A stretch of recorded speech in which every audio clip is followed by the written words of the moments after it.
battle over religious freedom fast becoming an issue in the 2016 campaign. Most potential Republican presidential hopefuls have come out in favor of Indiana's law.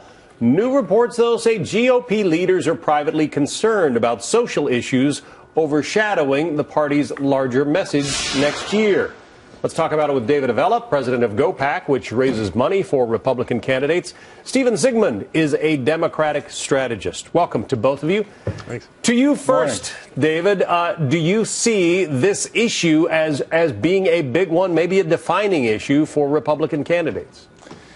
John, historically, presidential elections are decided on whether people are happy with their jobs and where they see the economy going, and where national security, how they feel on national security.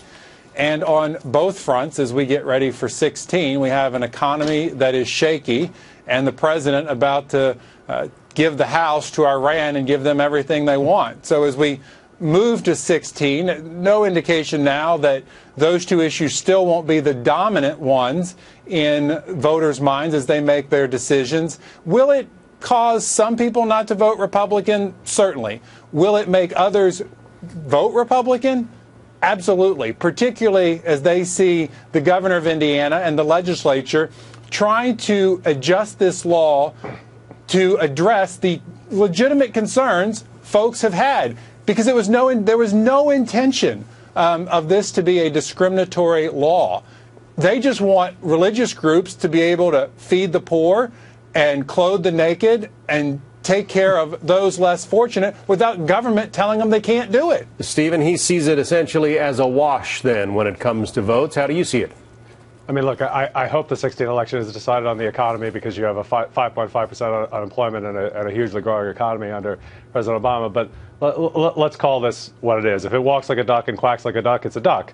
And the Republican candidates here are quacking all over themselves to appeal to their base in Iowa and South Carolina. You know, a major Iowa conservative radio host today said it was a litmus test for 2016. And so this is clearly, it's a problem for Republicans when you have the CEO of Walmart and Apple and Yahoo and Angie's List and governors and the NCAA all coming out against this law.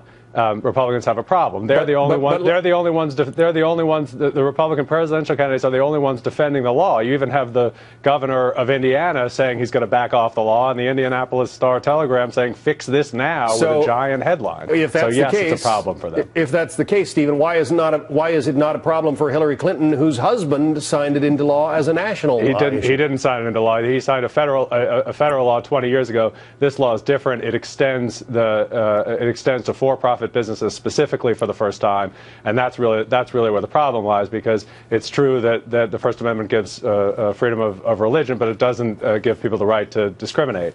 And so that's where all of these groups who've coalesced against the law have coalesced around. So I know that the Republicans would like to make this comparison to the 1993 law over and over again, but it in fact is a different law. All right. The Republican candidates so far, David, do not seem to be running from this. Here's what Jeb Bush had to say on the Hugh Hewitt radio program. I think Governor Pence has done the right thing. Florida has a law like this. Bill Clinton signed a law like this at the federal level. This is simply allowing people of faith space to be able to express their beliefs, to have to be able to be people of conscience. I think once the facts are established, people aren't going to see this as discriminatory at all. And his fellow Floridian, Marco Rubio, was on the 5 earlier this week, said he supports it. Listen. I think the fundamental question in some of these laws is, should someone be discriminated against because of their religious views? So no one here is saying that it should be legal to deny someone service at a restaurant or at a hotel because of their sexual orientation. So that seems to be the Republican take. This isn't about being anti-gay. It's being pro-religious liberty. David?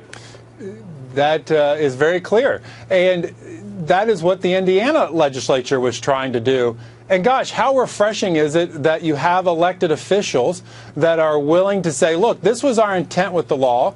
Folks have brought legitimate concerns up. We want to deal with them. Contrast that with what we have in the White House right now, and a president that says, I'm so much smarter than you, and that we're going to do this whether you like it or not. And in a few years, you'll figure out that I really was pretty smart, and I was far smarter than you in trying to pass laws. And it's kind of this take it or leave it. In Indiana, we have a legislature and a governor who are saying legitimate concerns have been brought up and we're going to address them. But we also want religious groups to be able to carry out their mission of taking care of the poor and providing services for the less fortunate. Gosh, what a refreshing breath of fresh air. David, what about it? I mean, this is the legislature and the governor of, the state of Indiana making the laws as they see fit.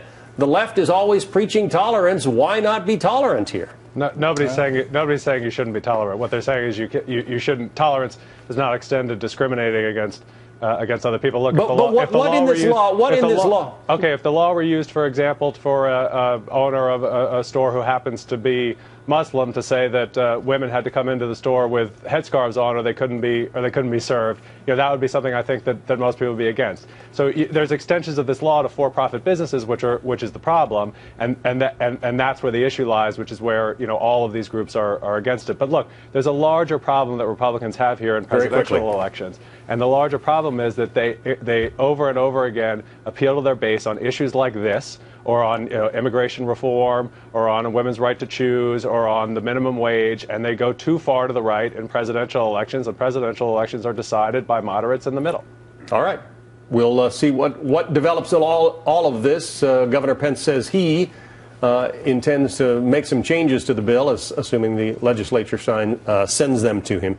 Stephen Sigmund and David Avella, thank you both. Thank you. Thanks, John.